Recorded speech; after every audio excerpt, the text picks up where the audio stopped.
Assalamualaikum warahmatullahi wabarakatuh. Berjumpa kembali dengan pelajaran IPA. Kali ini akan membahas tentang klasifikasi pada hewan. Silakan disimak penjelasan berikut. Pertemuan kali ini kita akan membahas tentang hewan invertebrata, yaitu Porifera, Cnidaria, Platyhelminthes, Nematoda, Annelida, Mollusca, Echinodermata, dan Arthropoda. Dilanjutkan dengan hewan vertebrata, yaitu Pisces, Aves, amfibi, reptil, dan mamalia. Ini yang akan kita pelajari pada pertemuan kali ini. Ada yang tahu apakah hewan itu? Eukariot, yaitu hewan yang mempunyai inti sel dan organel bermembran lainnya. Sedangkan multiseluler adalah hewan bersel banyak. Tidak memiliki dinding sel, klorofil heterotrof artinya tidak mampu menyusun makanan sendiri, namun dapat bergerak untuk memperoleh makanan dan mempertahankan hidupnya. Adapun bentuk dari kingdom Animalia yaitu asimetris, artinya tidak beraturan. Radial artinya mempunyai tubuh atas yang disebut dorsal dan bawah yang disebut ventral, tetapi tidak punya sisi depan atau anterior dan belakang atau posterior, seperti tampak pada gambar yang kedua.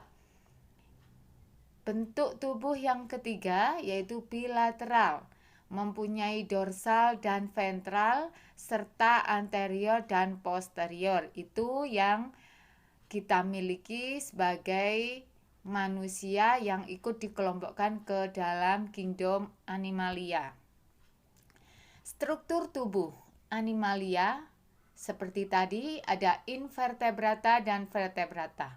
Invertebrata terdiri dari parazoa, yaitu tidak memiliki jaringan karena tubuhnya terdiri dari satu sel saja. Eumetazoa sudah memiliki jaringan. Pada eumetazoa dikelompokkan menjadi dua. Yang pertama yaitu diploblastik, terdiri dari dua lapis, yaitu ektoderm dan endoderm. Triploblastik terdiri dari tiga lapis, yaitu ektoderm, mesoderm, dan endoderm. Ektoderm adalah lapisan kulit terluar, mesoderm lapisan tengah, dan endoderm adalah lapisan bagian dalam. Lapisan tubuh pada Animalia ada yang diploblastik dua lapis seperti tadi, ada triploblastik tiga lapisan. Berdasarkan simetri dan lapisan tubuh, hewan diklasifikasikan menjadi 1. Radiata diploblastik, artinya simetri radial bentuk tubuhnya. 2. Bilateria, bilateral triploblastik, bentuk tubuhnya beraturan atau disebut simetri. Penyokong tubuh terdiri dari exoskeleton, artinya disokong oleh rangka yang letaknya di luar tubuhnya, seperti hewan arthropoda, ikan, ular, kura-kura, penyu, dan sebagainya. Ada yang disokong dengan endoskeleton, artinya ada rangka di bagian tubuhnya. Di bagian dalam tubuhnya memiliki rangka, dimiliki oleh semua vertebrata atau hewan bertulang belakang. Klasifikasi kingdom Animalia, pengelompokan kerajaan hewan dibagi menjadi dua.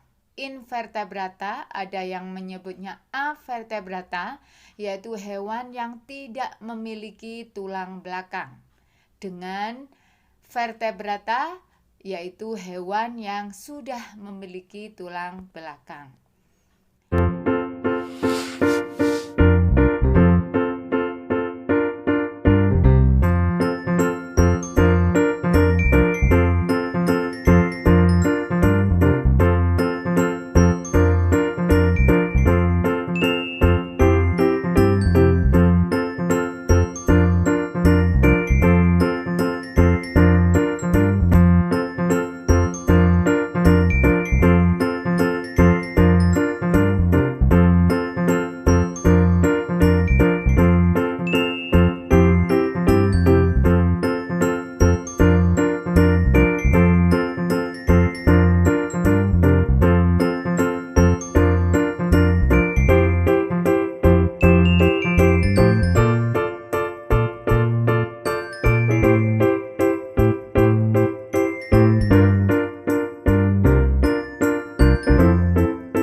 untuk hewan yang kalian saksikan tadi. Sekarang kita lanjutkan pada ciri-ciri porifera.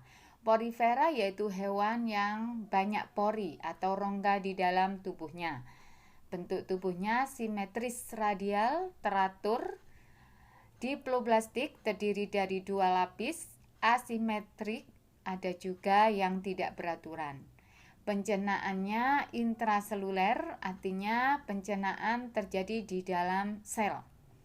Reproduksi atau perkembangbiakannya terjadi secara vegetatif dengan pembentukan tunas dan gemulai, dan secara kawin atau generatif dengan pembuahan sendiri. Ini adalah struktur tubuh porifera.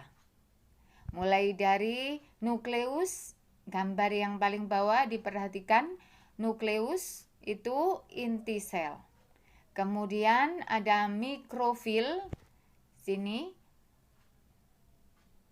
sel kelamin jantan yang menghasilkan sperma dan memiliki ukuran yang lebih kecil.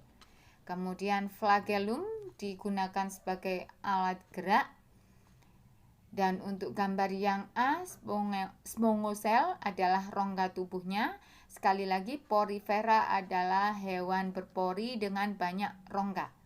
Nah, di dalam rongganya terdiri dari spikula, ambosit, yaitu sel yang fungsinya untuk mengedarkan sari makanan.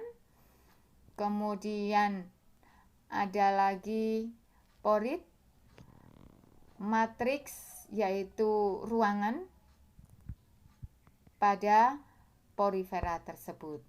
Nah, klasifikasi pengelompokan porifera terdiri dari A, Calcarea atau kapur, contohnya sikon dan klatrina seperti gambar yang di sebelah kita sering menjumpai di perairan laut. Jadi untuk porifera adalah hewan yang hidupnya di perairan laut. B, Hexactinellida disebut dengan ujung 6. Contoh Peronema, Eupletella, contohnya seperti gambar yang kedua.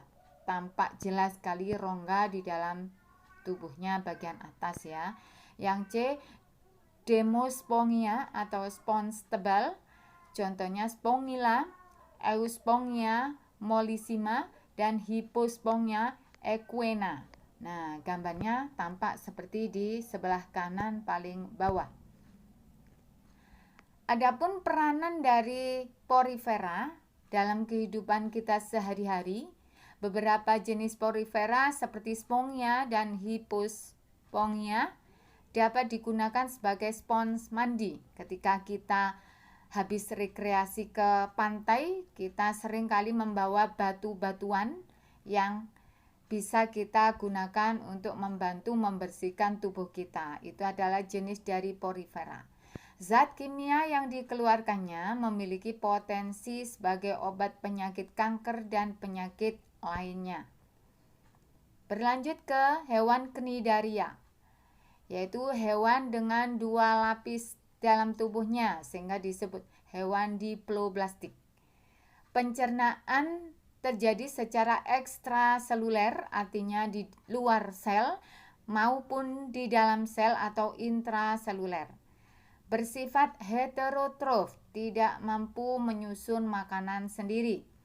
Memiliki rongga tubuh sebagai alat pencernaan, memiliki sel penyengat, dan bentuknya polip atau tabung yang hidupnya menetap, dan medusa atau seperti payung yang bisa bergerak ke sana kemari.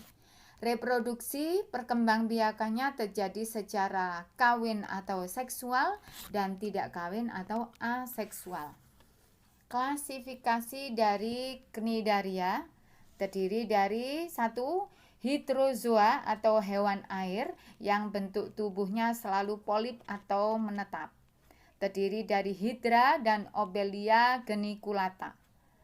Yang kedua, Scyphozoa, hewan mangkok karena bentuknya mirip dengan mangkok. Bentuk tubuh selalu medusa, berarti bisa bergerak ke sana kemari. Aurelia atau ubur-ubur nama lainnya, Yang ketiga, anthozoa, hewan bunga, karena bentuknya mirip dengan bunga. Bentuknya polip atau menetap, meliputi anemon laut dan karang. Gastrovaskuler, artinya digunakan untuk tempat pencernaan dan peredaran makannya ke seluruh tubuh. Berongga 6. Struktur cnidaria terdiri dari anus atau mulut, karena untuk sistem pengeluarannya sama dengan mulutnya lewat tempat yang sama.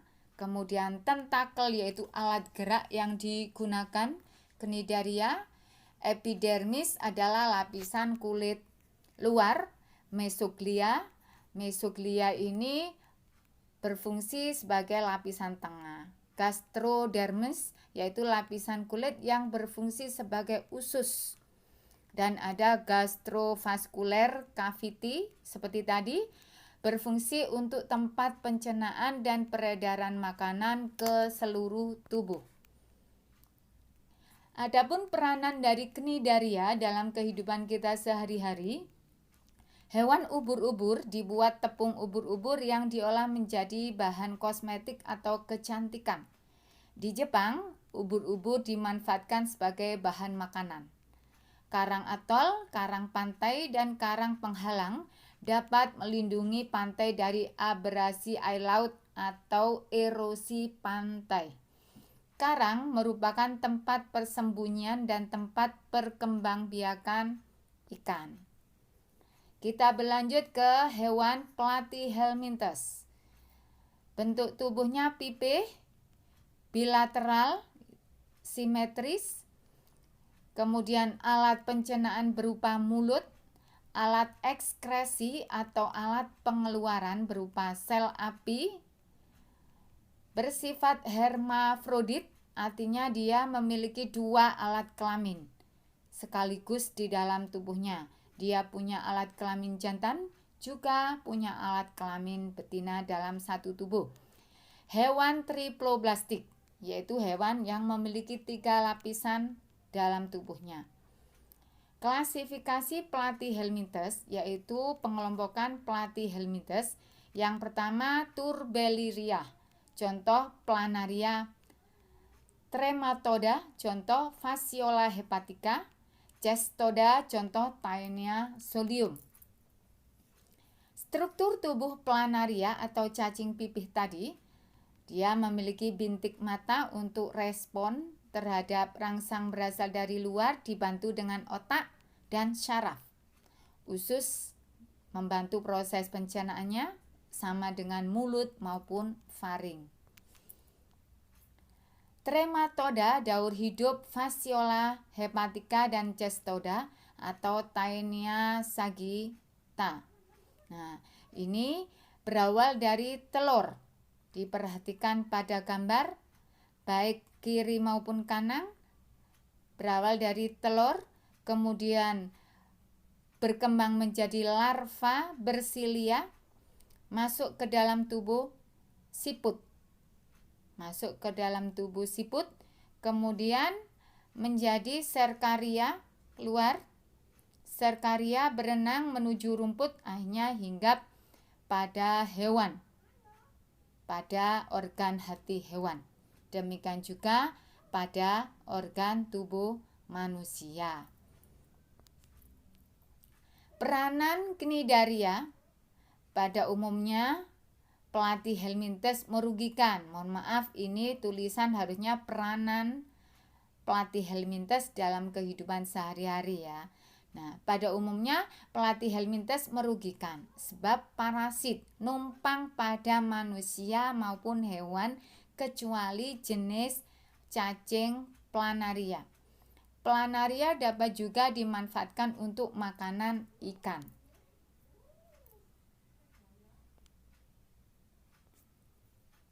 Nah, yang berikutnya yaitu dari nematoda, berikut ciri-cirinya. Triploblastik 3 lapis, reproduksinya secara kawin atau seksual, hidupnya parasit, numpang pada hewan ataupun manusia. Ada yang disebut cacing gilik, contohnya pencernaannya sempurna. Dan dia juga mempunyai selom untuk proses dalam kehidupannya.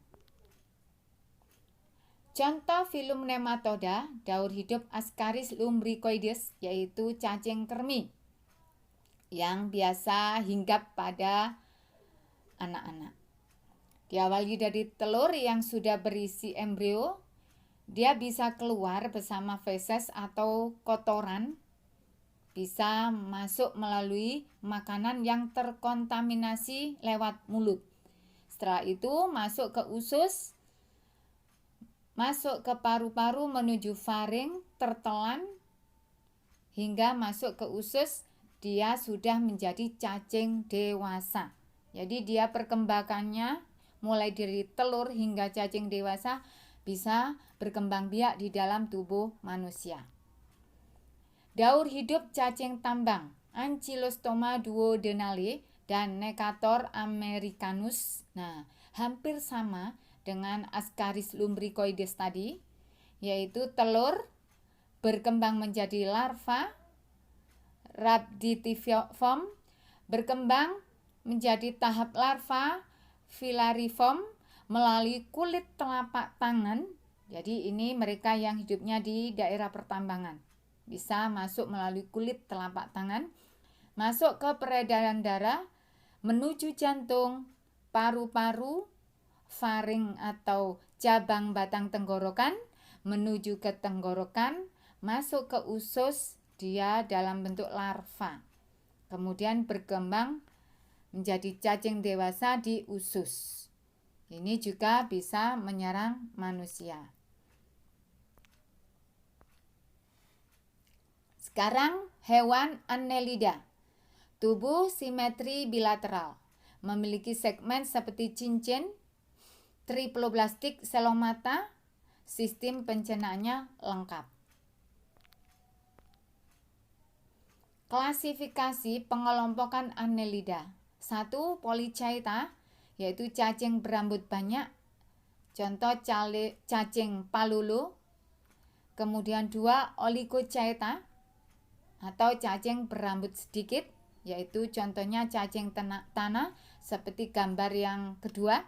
3. Hirudinea, cacing tidak berambut atau sering disebut lintah yang kita jumpai di sungai, biasanya seperti itu.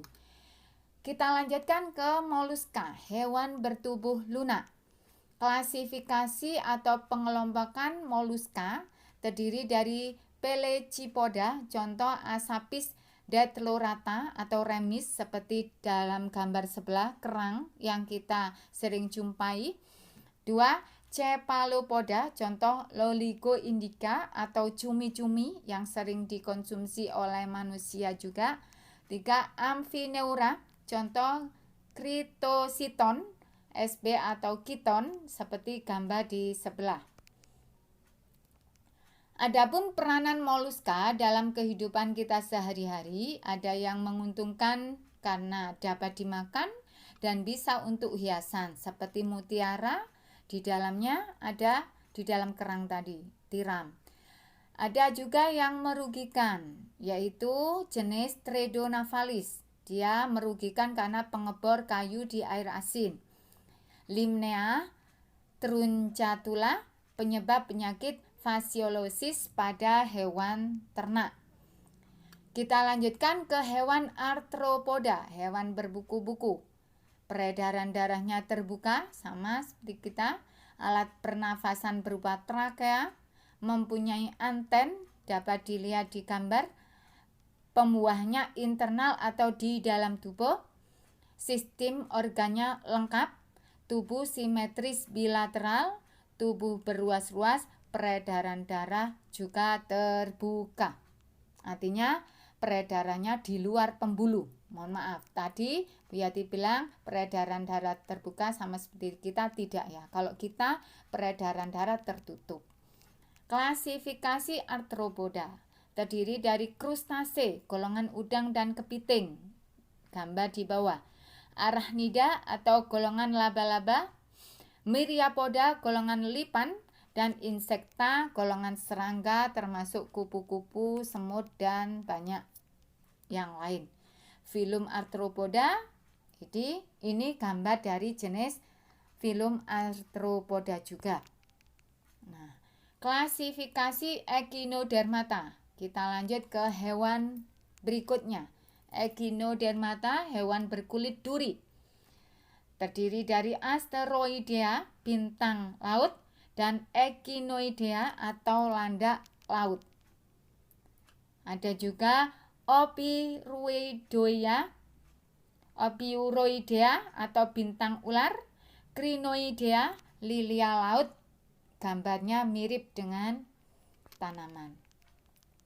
Peranan Echinodermata dalam kehidupan sehari-hari sangat membantu dalam proses biodegradasi sampah organik, membantu menguraikan sampah yang berasal dari makhluk hidup. Potongan bangkai makhluk hidup dalam laut sangat disukai mentimun laut sebagai sumber makanan. Dengan demikian, Echinodermata merupakan pasukan pembersih di ekosistem laut.